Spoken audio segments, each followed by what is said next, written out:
സാരിയുടെ മെഷർമെന്റ് ആണോ പ്രശ്നം? വെറും 3 സേഫ്റ്റി പിൻ വെച്ചിട്ട് സാരിയുടെ മെഷർമെന്റ് എങ്ങനെ എടുക്കാന്ന് ഈ വീഡിയോയിൽ ഞാൻ കാണിച്ചു തരാം. പലരുടെയും പ്രശ്നമാണ് സാരിയുടെ മെഷർമെന്റ് കൃത്യമായിട്ട് എങ്ങനെ എടുക്കാന്ന് അറിയാത്തത്. അതാണ് എനിക്ക് കാണിച്ചു തരാൻ പോകുന്നത്. ഏതുവരെയാണ് നമുക്ക് പല്ലു ലെങ്ത് വേണ്ടത്, ലെങ്ത് കുറവാണെങ്കിൽ കുറവ്, അങ്ങനെ ആവശ്യാനുസരണം എവിടെ നിന്നാണ് നമ്മൾ പിന്ന് സ്റ്റാർട്ട് ചെയ്യുന്നത് അവിടെ ഒരു പിന്ന് കൊടുക്കാം. ഫസ്റ്റ് പിന്ന് ഞാൻ ഇവിടെയാണ് കൊടുക്കുന്നത്. സെക്കൻഡ് പിൻ, ഈ പിന്ന് ഇവിടെ നമ്മൾ വെച്ചല്ലോ. സെക്കൻഡ് പിൻ ഇത് ഈ സാരി പിന്നിന് കൊണ്ടുവന്നിട്ട് നെക്സ്റ്റ് ഇതുപോലെ ചിപ്പിച്ച് കൊണ്ടുവന്നിട്ട് ഇവിടെ ഇവിടെ നമ്മളെ കാൽമുട്ടില്ലേ അവിടെ വരെ കൊണ്ടുവന്നിട്ട് അവിടെ ഒരു പിൻ കൊടുക്കാം. അപ്പൊ എന്റെ സെക്കൻഡ് പിന്ന് ഇവിടെ കൊടുത്തിട്ടുണ്ട്.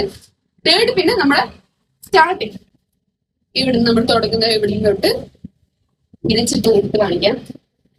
ചുറ്റിച്ച് കൊണ്ടുവന്നിട്ട് ഇവിടെ ഈ ഒരു സിസ്റ്ററിന്റെ നേരം കറക്റ്റ് ആയിട്ട് ഇത് ഇവിടെ ഉണ്ടാവും, ഇവിടെയാണ് എന്റെ തേർഡ് പിൻ ഞാൻ കൊടുക്കുന്നത്. അപ്പൊ ഇത്രയേ ഉള്ളൂ. വളരെ സിമ്പിൾ ആയിട്ട് നമുക്ക് മെഷർമെന്റ് എടുക്കാൻ വേണ്ടി പറ്റും. അപ്പോൾ ഇതൊന്ന് ട്രൈ ചെയ്യാം. ഇത് ടാപ്പില് എങ്ങനെയാ ചെയ്യുന്നത് ഞാൻ നെക്സ്റ്റ് വീഡിയോയിൽ കാണിച്ചു തരാം. അപ്പോൾ എല്ലാവരും ഫോളോ ചെയ്യുക, ലൈക്ക് ചെയ്യുക, സപ്പോർട്ട് ചെയ്യുക. Okay, by.